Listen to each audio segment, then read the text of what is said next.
Okay. Ready? Hello, ladies and gentlemen. Welcome to another episode of Shut Up Ya Kunal. Today with me is Mr. Ravish Kumar, a renowned journalist. अब वो जो आप ये audience को वो ये interview में वैसा फील आएगा जैसे जब गोस्वामी जी मोदी के साथ बैठे थे ना, वैसा फैन वाला फील.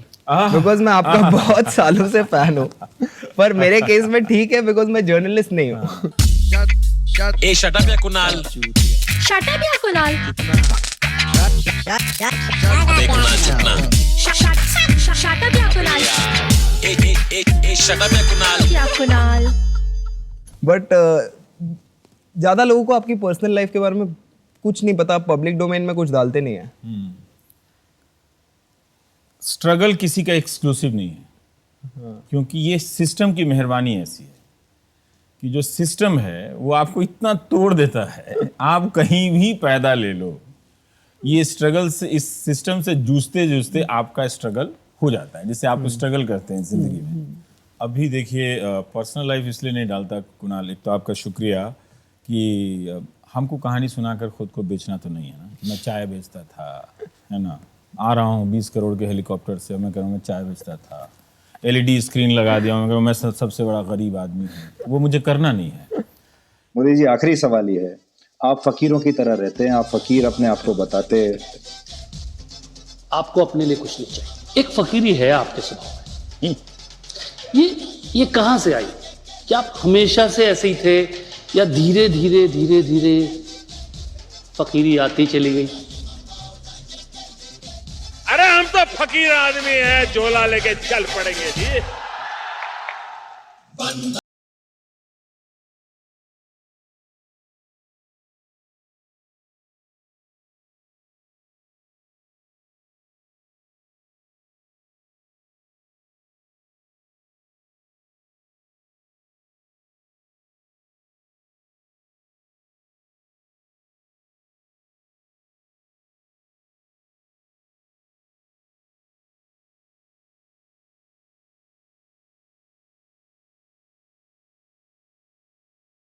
पर जैसे मैं I'm a 90s किड, मैं 90s में बड़ा हुआ. पूरा ट्रांसफॉर्मेशन ऑफ टीवी मैंने देखा है. मतलब पहले आता था दूरदर्शन जो न्यूज़ बताता था, फिर समय चालू हुआ कि न्यूज़ समझाना चालू किया लोगों ने कि ये न्यूज़ है, इसका इम्प्लीकेशन ये है आपकी लाइफ में. फिर अब समय आया कि न्यूज़ बना रहे हैं लोग, क्रिएट हो रही है न्यूज़. सो ये ट्रांसफॉर्मेशन ऑफ टीवी में, जैसे जब गवर्नमेंट एक्चुअली न्यूज़ कंट्रोल करता था, मुझे लगता था इतना, मतलब अभी जब भी मैं दूरदर्शन के बारे में सोचता हूँ या मेरे पिताजी से भी बात करता हूँ, मुझे नहीं लगता था इतना कुछ बायस था उनमें. देखिए, एकदम एग्जैक्ट प्रसंग तो याद नहीं है, पर मुझे लगता है कि शायद यही है कि जब 84 में सिख विरोधी दंगे हो रहे थे, तो उस वक्त टीवी पे बॉबी फिल्म आ रही थी. मास मीडिया के जरिए जनता का ध्यान दूसरी तरफ ले जाने की कोशिशों की बुनियाद तो उन दौर में भी पड़ चुकी थी, और वो होता था. आप उस दौर के समय जहाँ पर टेलीविज़न ज़्यादा पॉपुलर था, अमेरिका या ब्रिटेन, उन सब देशों में यही सब किस्से हैं वहाँ पे. लेकिन अब उसका स्केल काफ़ी बड़ा हो गया है. कहीं ज़्यादा बहुत सारे चैनल हैं, और वो एक एंकर आएगा तो चीख रहा है, चिल्ला रहा है, लगता है गिरता गिरता वहाँ कूद जाएगा. एक आता है वो फाइटर प्लेन के बारे में बताता है, हाँ, खुद ही ट्रैफिक जाम से आएगा, फाइटर प्लेन को रात के वक्त बताता है. किसी दिन सबमरीन के बारे में बता रहा है, किसी दिन टैंक के बारे में बता रहा है. तो वो टैंक और सबमरीन के बारे में नहीं बता रहा है, वो ये बता रहा है कि आप मूर्ख हैं. देखिए, हम आपके सामने खड़े होकर आपको बेवकूफ बना रहे हैं. उत्तर कोरिया का सनकी तानाशाह किम जोंग अब तक अपने हथियारों की नुमाइश कर दुनिया को चौंकाता था, लेकिन इस बार उसने अपने ब्यूटी बम को सामने लाकर अपने दुश्मनों को भी हैरान कर दिया है. उत्तर कोरिया के तानाशाह किम जोंग उन की सनक के सारे किस्से तो कब के आम हो चुके हैं. एक रिपोर्ट के मुताबिक इस तानाशाह के पास एक पिगी बैंक है. जो दुनिया का बैंड बजाने की बात करता है, उसका बैंड बजा दिया उसकी बीवी ने. क्यों लताड़ खानी पड़ी बीवी से? किम जोंग की सिगरेट की आदत पर बीवी बहुत ज्यादा गुस्से में. खैर, कौन सी बीवी होगी जिसको पति की सिगरेट फूकने में अच्छा लगेगा या उसको मजा आएगा. आखिर ये हो क्या रहा है? और ये पता नहीं क्यों जो हमारे प्रोड्यूसर्स हैं कुमकुम, वो भी बिना हमें बताए कुछ भी ऑन एयर लिख देते. मतलब बीवी ने बजाया किम का बैंड, ये मुझे कुछ समझ नहीं आया. खैर चलो, देखिए, हम आपके सामने खड़े होकर आपको बेवकूफ बना रहे हैं, और आप बेवकूफ बन रहे हैं. क्यों बन रहे हैं? क्योंकि आप ये नहीं पूछ रहे कि आपका बच्चा जिस कॉलेज में गया है वहाँ पे 10 साल से टीचर क्यों नहीं है। आप ये नहीं पूछ रहे हैं कि एक अच्छे कॉलेज की इतनी कमी क्यों है। 12,000-13,000 कॉलेज होंगे इस हिंदुस्तान में, 90% किसी काम के नहीं है। तो ये कौन बनाया? नेता लोग बनाया। अगर पहले बना तो आपने ठीक किया है? बताओ क्या ठीक किया है आपने? तो आप उसके जगह कहते हैं हम वर्ल्ड क्लास यूनिवर्सिटी बनाएंगे। कितना? तो 10 से काम हो जाएगा। पहले इंडिया के लेवल का तो यूनिवर्सिटी बना दो भाई, क्लास में टीचर तो दे दो।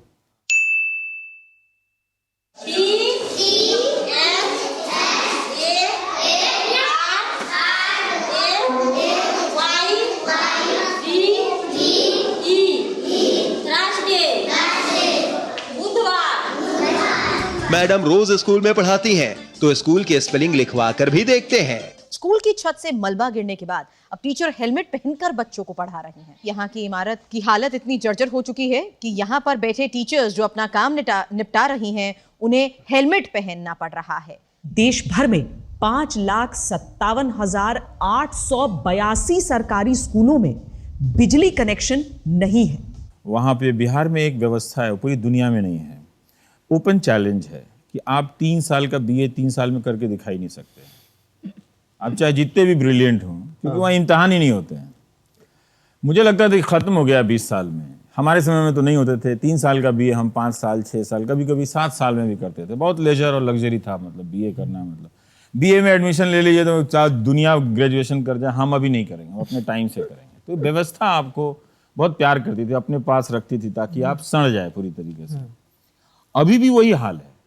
अभी वहाँ BN मंडल यूनिवर्सिटी है, BR अम्बेडकर बिहार यूनिवर्सिटी है और एक JP यूनिवर्सिटी है। उसके JP जी के नाम पे सारे नेता 70s वाले 2018 में नया नया कुर्ता पहन के आ जाते हैं। जयप्रकाश जी ने आंदोलन किया था, पर जयप्रकाश जी के नाम पे बने यूनिवर्सिटी में 40,000 बच्चे, 50,000 बच्चे 2012 से BA नहीं कर पाए।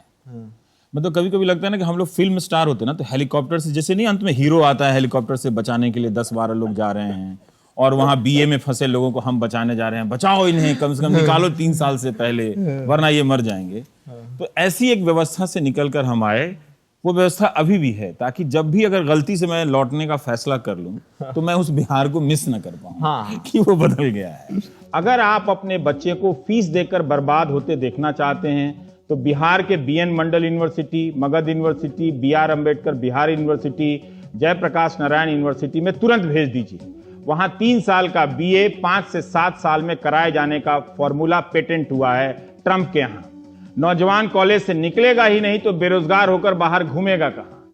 ऑल्सो एजुकेशन का क्या दूसरा फंडा है, जैसे जब मैं पढ़ रहा था और मेरे बैच में लोग पढ़ रहे थे तो मुझे लगा कि एक जन था जो पढ़ रहा था वो चीज़ जो उसे पढ़नी है, बाकी सब पढ़ रहे थे क्योंकि उनको लगा उसके बाद जॉब मिलेगा। ये गलत धारणा है। आप जॉब के लिए ही बता दो कौन सा इंस्टीट्यूट खोलो जिसको अच्छे से पढ़ाएगा। वो भी सही है। वो भी तो आपने नहीं किया ना। तो टीवी ने क्या किया है कि अटेंशन डाइवर्ट कर दिया है। और आज का टेलीविजन जो है बहुत ही ब्रिजन तरीके से आपके डेमोक्रेटिक इंस्टिंक्ट को किल कर रहा है। आप समझ नहीं रहे हैं उसको। जब वो सरकार को छोड़ के एक सीमा से आगे जाकर सिर्फ और सिर्फ ऑपोजिशन को अटैक करता है तो वो अपोजिशन पे अटैक नहीं करता। अपोजिशन पे तो जनता ने अटैक कर दिया था 2014 में। उनको इतना सीट दिया कि वो बोल नहीं पाए, ठीक है। लेकिन वो उनके जरिए आपके डेमोक्रेटिक इंस्टिंक्ट पे, आपके भीतर ऑपोजिशन बनने की किसी भी पॉसिबिलिटी पे वो लगातार अटैक कर रहा है कि जैसे इनसे पूछना कोई क्राइम है। My question to the oppositions continue. My question is, if the farmer is not in distress, why is the opposition in distress? Are you distressed that the farmer is not distressed? You are distressed that the farmer is not distressed. You are distressed that the farmer is not distressed. What is the criticism about? Can someone kindly tell me what is the criticism about? Do not talk about Judge Loya. Do not talk about JNU. Do not talk about FTII. Do not talk about UNA. You do not talk about Rohit Vemula. Do not talk about army bashing. Do not talk about lynchings. Talk about your real issue. Say you are a political. Say your intent is political. You lost in Gujarat, but you lost. But you lost. But you lost. But you lost. So give up. So give up. So give up. So give up. देखिए ये जो TV channel वाले हैं ना तो लोकतंत्र के प्रति वफादार हैं ना अपने शहर के प्रति वफादार हैं, ये किसी के नहीं हैं। अगर ये अपने शहर के प्रति वफादार होते तो जितना समय वो किम जोंग पे लगाते उससे कुछ तो कम समय वो शहर के किसी स्कूल पे दिखाते, अस्पताल के बारे में दिखाते। गरीब लोग बर्बाद हो गया है सर, गरीब लोग नहीं, हम लोग, हमारे जैसे लोगों को भी ये खबर मिल जाए कि इस अस्पताल में बीमारी में 10 लाख रुपए लेने हैं तो होश उड़ जाते हैं परिवारों में। बिल्कुल 500,000 रुपया तो बजरंगबली के यहाँ ऐसी मन्नत मांगने में लोग खर्च कर देता कि बचा लीजिए उस खर्चे से। इतना तनाव है समय में, लेकिन राजनीति के आकाश पे जश्न मन रहा है। यही वल्गर है, लोग समझ नहीं रहे हैं। मैं उनसे हाथ जोड़ के कह रहा हूं, समझो इस बात को। मशरूम खाइए और मोदी बन जाइए। चौंकने की आपको बिल्कुल आवश्यकता नहीं। बिल्कुल सही सुना आपने। आज हम आपको बताएंगे कि प्रधानमंत्री मोदी कैसे बनना है। देखिए जरा। लंच हो या डिनर, पीएम के डिश में मशरूम से बनी एक रेसिपी जरूर होती है। बाजार में इस मशरूम की कीमत 25 से 30 हजार रुपए किलो है। 66 साल के मोदी के माथे पर न शिकन न चेहरे पर कोई थकान। आप पूछ सकते हैं कि क्या ये मशरूम का इफेक्ट है। पर इसमें न्यूज चैनल का क्या फायदा है? न्यूज चैनल का फायदा देखिए क्या है, दो तरह से है कि आप ये काम बिना रिपोर्टिंग किए कर सकते हैं। झूठी तो फैलाना है ना। अगर आप सत्य की तलाश करेंगे तो आपको बहुत सारे रिपोर्टर रखने पड़ेंगे। अब आपके पास रिपोर्टर नहीं है, ले आओ स्टार, तो स्टार आ जाता है। तो स्टार का तो कपड़े में तो देखिए स्टूडियो में एसी में है, उसके तो सर्फ के भी खर्च नहीं होते होंगे। एसी में बैठने से शर्ट थोड़ी गंदा हो जाता है, आप तो 4 दिन भी पहन सकते हैं, बट आप 2 महीने पहन सकते हैं। ये मॉडल है कि रिपोर्टिंग को हटा दिया गया, एंकर को लाया गया और एंकर को परसेप्शन बेस्ड इशू दे दो। Can Rahul Gandhi beat Narendra Modi? Can Narendra Modi be defeated in 2019? ये सवाल 2014 से डिस्कस कर रहे हैं। तो 2014 में जो जीत के आए वो किस लिए आए हैं? Is that the argument for winning, making you the face for 2019? You are converting whole debate between Modi versus whom. That's not the question. It will be Modi versus who. I repeat, Mr. Abhyankar. Modi versus who? Modi versus who? It will be lies versus people. No, Modi versus who? Modi versus who? Now let me say. Modi versus who? Modi versus who? I'm simply saying who. Naved जी ये बताइए, who? You tell me seriously, seriously, who?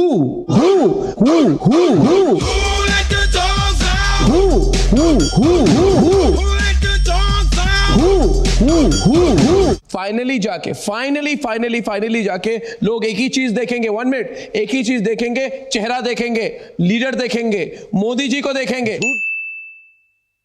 मैं रोज रात को एक debate तो ऐसी चल ही रही है जिसका पॉइंट और पर्पस है कि Rahul Gandhi is irrelevant to Indian politics. And I am like, if he is irrelevant to Indian politics, why are we debating him? हम क्यों कर रहे हैं उसके बारे में बात? इसलिए कि जो आदमी जिसको टीवी मानता है कि रेलेवेंट है, उससे सवाल पूछने की हिम्मत नहीं है। हाँ, thank you very much. Thank you, जी। प्रधानमंत्री जी, how would you look back on the 3.5 years of your term in office? So much हुआ है, कितना किया है। फिर से 2019 के पहले ये लोग कुछ इश्यूज खड़ा कर रहे हैं, जुडिशरी को लेके, केसेस को लेके, आपको फिर से कॉर्नर करने की कोशिश कर रहे हैं। प्रधानमंत्री जी, आपने 2014 में एक नारा दिया था।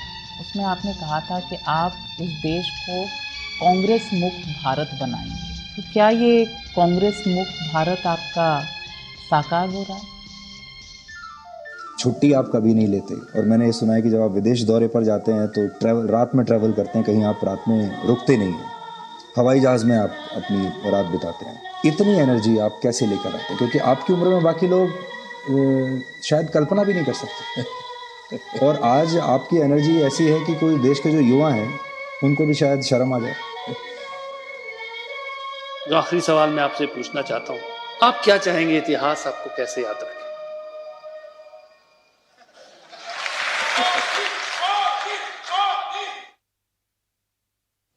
उससे सवाल पूछने की ये हिम्मत नहीं है कि आपके सरकारी बैंकों में औरतें क्यों रात को 9-9 बजे तक काम कर रही हैं, औरतों को चाइल्ड केयर लीव क्यों नहीं दे रहे हो आप क्यों नोटबंदी के दौरान जब उनकी तैयारी नहीं थी तो आपने एक नेशनल क्राइम किया उन लोगों के साथ, किया ही ना। अब वो तैयार नहीं थे। बहुत सारे बैंकों में नोट गिनने की मशीन नहीं थी। कैशियर की सैलरी कितनी होती है? 20,000 रुपए। 20,000 की सैलरी पाने वाले कैशियर से गलती हुई, बैंक में अंडर स्टाफ था, किसी ब्रांच में 2 लोग, किसी ब्रांच में 1 लोग, ये सब हम नहीं जानते थे। तो उन लोगों ने नोट गिने। अब बहुत सारे हजारों आ जाएंगे, 20,000 तो कैसे करेंगे? रात में लंबी लंबी लाइनें लगी हुई है। तो उनको लगा कि देश सेवा कर रहे हैं, वाकई वो कर रहे थे। हालांकि उनको देश सेवा करने के क्रम में भी सवाल करना चाहिए था उनको। सवाल करना से बड़ा कोई देश सेवा नहीं है। तो सवाल नहीं कर रहे थे। तो उनसे क्या हुआ कि वो फर्जी नोट, जाली नोट अंदर आ गया, गिनने में गलती हो गई और सड़े गले नोट आ गए। इसका रिप्लेसमेंट आपको पता किसने किया? कैशियर ने अपनी जेब से। मैं इसलिए मुझे विपक्ष से गुस्सा है कि अगर उसमें समझदारी होती, अगर वो जनता के करीब होती, तो हार जीत के नतीजों को छोड़कर वो सबसे पहले इस बात के लिए संघर्ष करती कि सारे कैशियर जिन्होंने नोटबंदी के दौरान फाइन भरे हैं, उनका 24 घंटे के अंदर उनका पैसा उनके खाते में चले जाना चाहिए। और आप देखेंगे, अगर आप काउंट करने जाएंगे कुणाल, तो पता चलेगा कि ऐसे कैशियरों की संख्या हजारों में है। हर कोई हंसते हुए चेहरे बोल रहा है, नहीं मोदी जी ने अच्छा किया, अच्छा किया।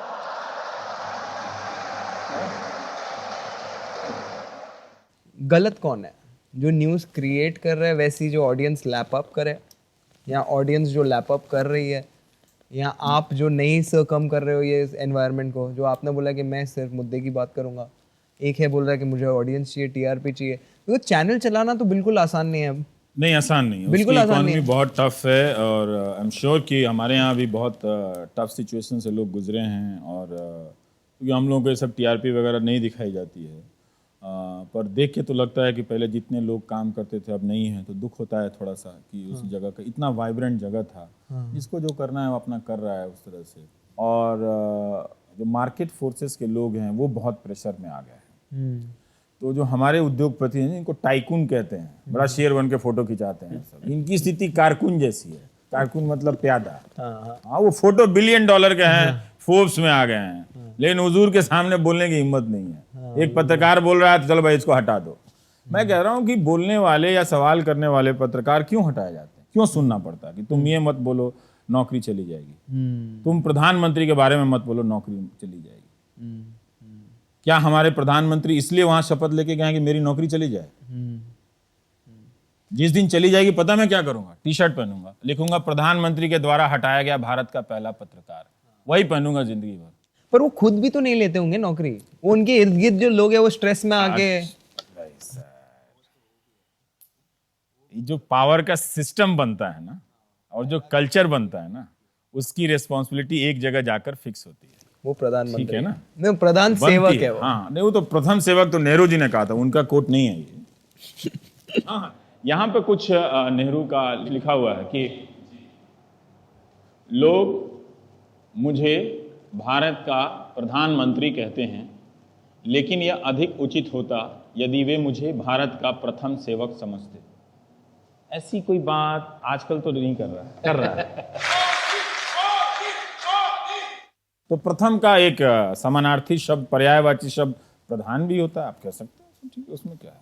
तो मोदी जी में ओरिजिनलिटी कम है, मतलब ओरिजिनल है तभी तो सब जगह से उठा मिला के पेश कर देते हैं। तो ये भी एक ओरिजिनलिटी है, ये भी क्रिएटिविटी है आज के समय का। ऐसा नहीं, 4 साल से नेहरू पे ज्यादा सवाल उठे। मुझे तो लग रहा है कि इसमें 2 ही आदमी का इलेक्शन था, नेहरू जी का था और पटेल जी का इलेक्शन था। मोदी जी का इलेक्शन तो गायब ही हो गया है, उन्होंने खुद ही गायब कर दिया है।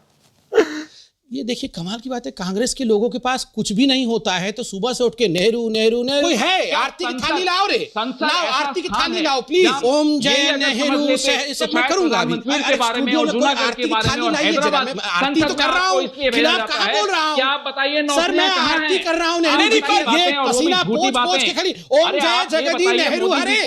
व्हाट्सएप यूनिवर्सिटी में नेहरू के बारे में इतना झूठ आता है कि आप सही करते करते थक जाएंगे और खुद को झूठा साबित करने लगेंगे। जो हो रहा है उस पर बात नहीं हो रही। पेट्रोल के दाम क्या नेहरू की वजह से बढ़ रहे हैं? और आप नेहरू और पटेल के रिश्तों को देख लीजिए, तो आपका तो अडवाणी और मोदी जी का रिश्ते को देख लीजिए, है क्या वैसा? बिल्कुल नहीं है ना। कम से कम बाहर से तो नहीं दिखता है। जब देखते हैं अडवाणी जी तो बोले ही नहीं, कम से कम जय श्री राम ही बोल देते पब्लिक में आके, वो भी नहीं बोल रहे हैं आजकल। तो क्या है, आप डर गए हैं कि नहीं है? हम जानना चाहते हैं भाई इतना कैसे हो गया? आप हिंदुस्तान की राजनीति के सबसे फिटेस्ट पॉलिटिशियन है। आडवाणी जी को तो कम से कम हेल्थ का ब्रांड एम्बेसडर बनना चाहिए। वो आदमी पार्लियामेंट में जा रहा है, आ रहा है, कोई भाषण नहीं दे रहा है, तो मुझे पीड़ा होती है ना कि भाई आडवाणी जी बोलते थे, वो मोदी जी की तारीफ में क्यों नहीं बोल रहे हैं? वही बोले कम से कम। क्या उनको मना है उनको बोलना? बहुत सारी, उनको लगता होगा बहुत सारी अच्छी चीजें हैं तो वो भी बोलें कम से कम। चुप है। जो आदमी बोल सकता है दीनहीन अवस्था में हाथ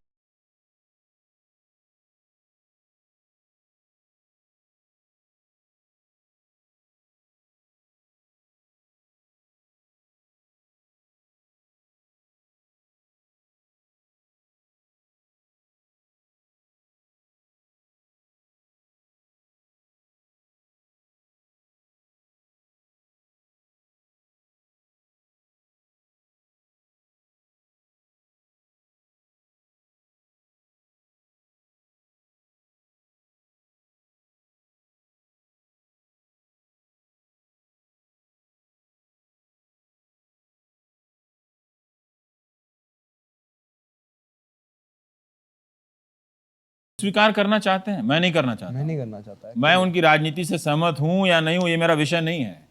मैं भारत की राजनीति के एक इंपॉर्टेंट फिगर की ये हैसियत नहीं देख सकता मैं। आप बीजेपी के सपोर्टर हैं, मोदी जी के सपोर्टर हैं, आप देख लो। आप अपने घर में बुजुर्गों की हालत देखोगे, एक दिन तुम्हारी भी वही हालत होगी। बिल्कुल। बहुत सारे हिंदी सिनेमा में है, वो आता है ना सीन है कि बेटा ये कंबल ले लेना, है ना, जिस तरह से तुमने मुझे कंबल नहीं दिया, तुम्हारा बेटा भी तुम्हें कंबल नहीं देगा। वो आता था ना हिंदी सिनेमा का सीन, तो ये है सीन। आइडियोलॉजिकली आपने अपनी आइडियोलॉजी कभी भी डिस्क्लोज नहीं की कि आप आइडियोलॉजिकली अगर आप एक सिटीजन, कहां से, मतलब हम लोग कोई थिंकर थोड़ी, नॉम चॉम्स्की थोड़ी है कि आइडियोलॉजी कहीं जाके किसी फैक्ट्री में बनाए। दिन भर आप 20 किलोमीटर गाड़ी चला के जा रहे हो, आ रहे हो, तो क्या आइडियोलॉजी हो सकती है? हम भी इसी व्यवस्था के भीतर डिह्यूमनाइज हो रहे हैं। हमारी भी जिंदगी में इसी तरह का अकेलापन है, ना दोस्तों से मिलने का वक्त है, ना किताब पढ़ने का वक्त है। तो मैं कोई आइडियोलॉजी नहीं बना रहा हूं बैठ के। जो अच्छी चीजें हैं वो मैं लेके आता हूं, और मैं ये चतुराई में कोई बात नहीं करता। क्या भारत के प्रधानमंत्री गरीब की बात नहीं करते? कोई किसान और गरीब की बात किए बिना नेता बन सकता है इस देश में? नहीं बन सकता। तो किसान और गरीब की बात करना कम्युनिस्ट होना होता है? मैं तो हूं नहीं, मैं तो कोई किताब नहीं पढ़ी कम्युनिज्म की। पर दूसरी बात ये है, आप जो सवाल पूछ रहे हो, तो मोदी जी या कोई भी प्रधानमंत्री, उनके पहले उनके बाद, वो अपना एग्जाम पेपर खुद सेट करते हैं कि मैं 5 साल आऊंगा, मैं ये 5 चीज करूंगा, और फिर खुद फेल हो जाता है। लाइक मैंने तो नहीं बोला था 2 करोड़। वो हार्वर्ड के नकारे स्टूडेंट आते हैं सब, वहां से वो ग्रुप बनाते हैं और आप उनके लिए कैंपेन डिजाइन कर देते हैं। मैं हार्वर्ड वालों को लिखने वाला हूँ कि आप अपने स्टूडेंट से कमिटमेंट लो कि भारत के फ्रॉड नेताओं के चुनाव में आप जाकर यूनिवर्सिटी का नाम ना खराब करें।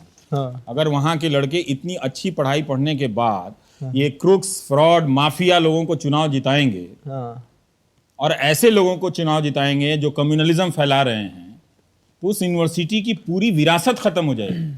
बिल्कुल। वो समझ नहीं रहे हैं। वो इधर विजिटिंग कार्ड लेके हर चुनाव के समय एक स्टोरी पढ़ते हैं ना, he has come from Harvard, he has designed the campaign for this success. अरे भाई देखो, वो हार्वर्ड का नाम डुबा दिया वहां पर आके। तो हमको तो ये सब चीजों का बोलना तो पड़ेगा ना दोस्त, थोड़ी तो तकलीफ होगी। थोड़ी नहीं, बहुत ज्यादा तकलीफ हो रही है अभी। ठीक है, आपकी एक तरफा बातें आपने सुनी ना, हम लोग सबको सुनाया आपने, आपकी एक तरफा भाषण। आप क्या क्या कहते थे कि जानवरों का मोतियाबिंद का ऑपरेशन होगा, कहीं सुना ऑपरेशन होते हुए देखा? नहीं, कुछ नहीं देखा। कोई रिपोर्ट देखी? हमको याद है। हमको क्यों याद है? क्योंकि इस वक्त आप ही भारत की राजनीतिक संस्कृति का प्रतिनिधित्व करते हैं। आप नहीं बच सकते। प्रधानमंत्री नरेंद्र मोदी ने ट्वीट किया है कि भारत के विकास की यात्रा का ऐतिहासिक दिन है। हमने करोड़ों भारतीयों के जीवन को हमेशा के लिए बदल देने का वादा पूरा किया। मैं खुश हूं कि भारत के हर एक गांव में अब बिजली पहुंच गई है। तालियां। बिजली पहुंची है तो इसकी कामयाबी की पूरी कहानी बताई जानी चाहिए। मगर बिजली मंत्री आर.के. सिंह की बातों से लगता है कि 5,56,633 गांवों में बिजली पहुंचने की कहानी कोई बड़ी बात नहीं। बड़ी बात है 4 साल में 18,000 गांवों में बिजली का पहुंचना। वो भी जब तथ्य चेक करेंगे तो सारे गांव में बिजली नहीं पहुंची। दामोदर वैली कॉरपोरेशन ने चतरा जिले के 552 गांवों में बिजली लगाने से इनकार कर दिया। तालियां। सोचिए, 552 गांव में बिजली नहीं पहुंची। प्रधानमंत्री को नहीं मालूम, उनको ट्वीट करने की जल्दी है। मध्य प्रदेश के बिजली मंत्री खुद ही कह रहे हैं कि हम दिसंबर 2018 तक सभी गांवों में बिजली पहुंचा देंगे। अभी कौन सा महीना है? अप्रैल। क्या है? अप्रैल। देखिए नहीं, 31 दिसंबर हमारी लास्ट है, 18 तक इसको। तालियां। तो आप भी अपने गांव में चेक कीजिए, अगर भारत के सभी गांवों में बिजली पहुंच गई है तो इसका मतलब यह हुआ कि बिजली की मांग भी बढ़ी होगी, बिजली का उत्पादन भी बढ़ गया होगा। यह भी चेक कीजिए तो बिजली को लेकर करंट लगने लगेगा। आप देख रहे थे प्राइम टाइम। नमस्कार। I think you are the only journalist, आज के जो जर्नलिस्ट देखेंगे, प्राइम टाइम जर्नलिस्ट जो बचे हैं, उनमें आप हो जिन्होंने रूरल अफेयर्स को इंटरेस्टिंग बनाया लोगों को समझने के लिए। हाँ, मुझे चाहता है, क्योंकि मुझे आप में भरोसा है कि अगर मैं आपको ठीक से किसानों की समस्या को बता दूं, आधार के फ्रॉड को बता दूं, तो आप समझ जाएंगे। आप अभी तक दो कारणों से नहीं समझ रहे हैं कि एक, आपने परसेप्शन बना लिया है, और दूसरा, मैं आप तक नहीं पहुंच पा रहा हूं। लेकिन मुझे फिर भी आप में तब भी भरोसा है कि आप मुझसे नफरत करते हैं। अगर मैं आपकी बात करूंगा तो आप सुनेंगे।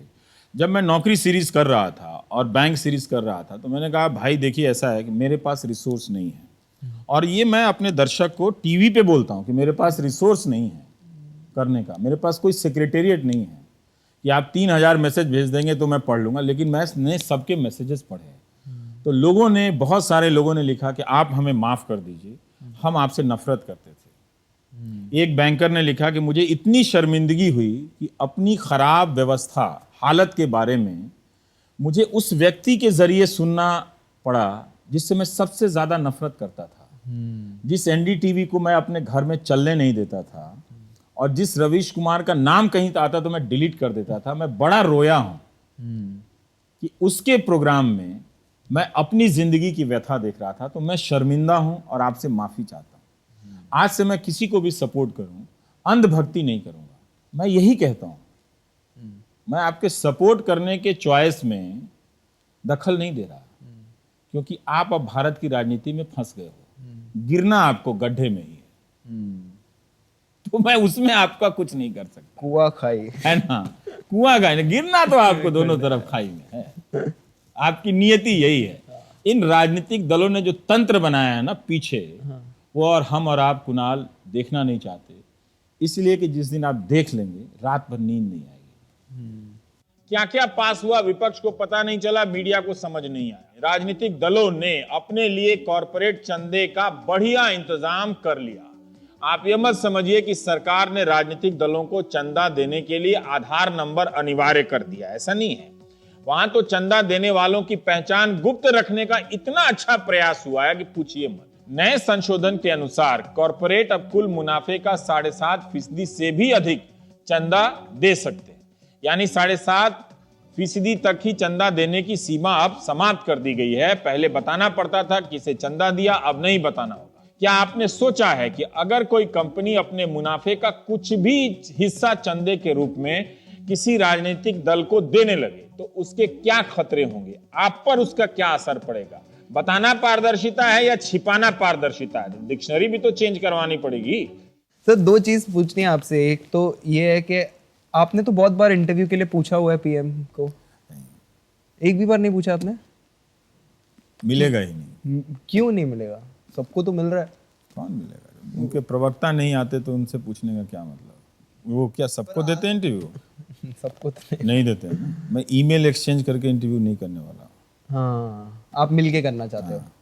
ऐसे करना, लाइव कीजिए जैसे मैं आपके साथ बैठा हूँ। हाँ, तो नहीं करो। होगा तो फ्री होगा, नहीं तो नहीं होगा, कोई बात नहीं। तो मनमोहन सिंह ने भी नहीं दिया, इसमें क्या है? नहीं होगा तो इसलिए छोड़ दिया। सब नेता लोग भी आप कहते हैं कि हमारा इंटरव्यू करो, हम क्या, जब कोई दे ही नहीं रहा है फिर आपका करेंगे तो कहेगा कि आप उनका नहीं करते, इनका नहीं करते, बैलेंस तो छोड़ो, हटाओ सबका इंटरव्यू, चलो अपना बंद करो। तो अब पॉलिटिकल इंटरव्यू में ना मजा नहीं है, बहुत स्टेक है। कुछ पूछ देंगे, आप ही बर्दाश्त नहीं कर पाएंगे, ये हटाओ वो हटाओ। तो लाइव हो जाओ, सीधा बैठो। वैसे भी आप 3 घंटा भाषण देते हैं तो 3 घंटा इंटरव्यू दीजिए, इसमें क्या है? ऐसा थोड़ी है कि आपके पास समय नहीं है। जितना रैली में आपने भाषण दिए हैं और आने जाने का समय जोड़ लिया जाए तो समझ में नहीं आएगा कि काम कब किए हैं ये। बिल्कुल। सरकार बदली सी, बीजेपी गली सी। सरकार बदली सी, बीजेपी गली सी। सरकार बदली सी, बीजेपी गली सी। सरकार बदली सी, बीजेपी गली से। सरकार बदली सी, बीजेपी गली से। सरकार बदली सी, बीजेपी गली से। सरकार बदली सी, बीजेपी गली से। सरकार बदली सी, बीजेपी गली से। There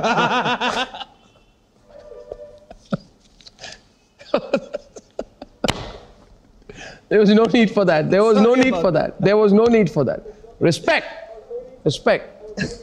पर जो बीजेपी के समर्थक है करंटली, वो चाहते हैं कि आप एक बैलेंसिंग एक्ट करें। वो समझ रहे हैं? मतलब क्या करें? मतलब इधर से बीजेपी वाले छोड़ गए हैं, हाँ, है ना, इधर वाले को मैं बुला नहीं सकता, तो मैं तो कोई एक्ट ही नहीं करता, तो अब मैं नौकरी और यूनिवर्सिटी की बात करता हूँ। इसमें तो बैलेंस का कोई गुंजाइश ही नहीं है। क्लासरूम में टीचर नहीं है तो टीचर नहीं है।